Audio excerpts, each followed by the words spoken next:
So they thought the story ended in the Atlantic, that we could map one sunken corridor and it would sit in isolation, a fluke, a glitch, a dismissed coincidence. But the deeper we dive, the more the sea gives up its secrets. Because now we're on the other side of the world, and the pattern has returned. Off the eastern coast of Australia, etched into the deep blue of the Pacific seabed, lies another forgotten city grid, not natural, not accidental. A submerged layout so vast and so geometric, it mirrors the corridors found near Edinburgh of the Seven Seas.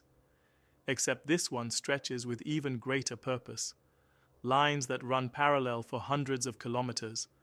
Corridors that curve, grid, bend, and align like ancient highways swallowed by time. Zoom in closer, and the ocean floor becomes a blueprint. Perfect 90-degree angles, boxed-off sections, triangular intersections. These are not random tectonic formations.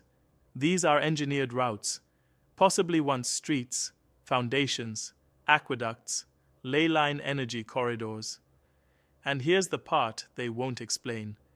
This isn't just a patch. It runs for thousands of kilometers, connected like a spine, weaving its way up the Pacific floor, bending near island chains, climbing toward the Mexican coast. Because as we continue upward, we hit the second anomaly. Latitude 14 degrees south, longitude 150 degrees west, mid-Pacific, but it's not empty.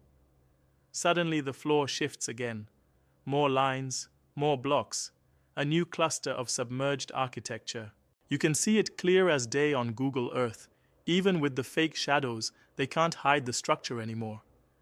You are looking at submerged walls, whole city blocks, cross-sectioned lines and layered grids.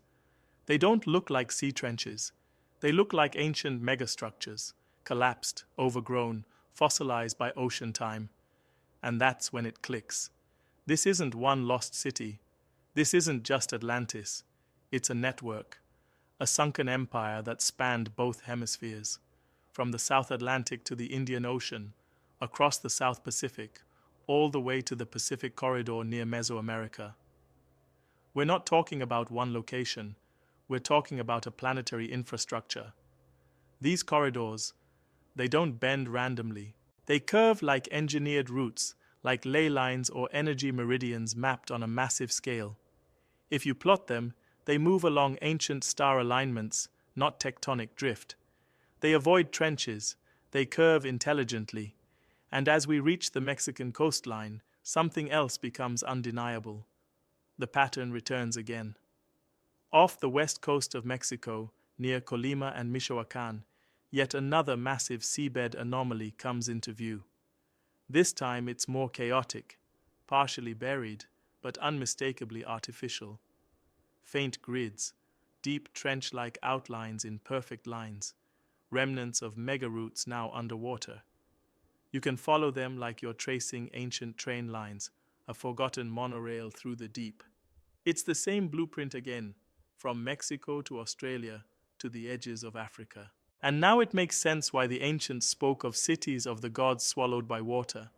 Why every myth, every tribal memory spoke of a flood. But not just as punishment, as erasure. Something was here, something global, something intelligent. So what are we really looking at? This is not tectonic chaos. This is the ghost of a global civilization, an antediluvian master network erased by flood and fire, and buried beneath centuries of silence.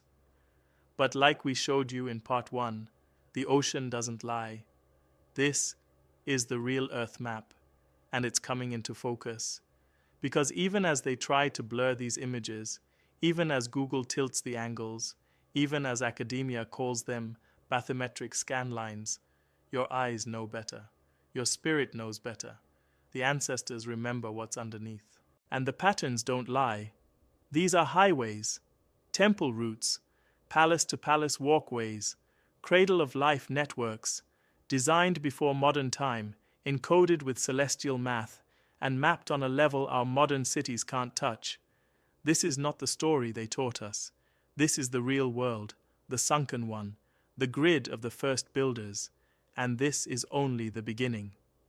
Let me know when you're ready for part 3, which will tie in the Indian Ocean grids and begin tracking the energy corridors that connect all these sunken cities to known land pyramids.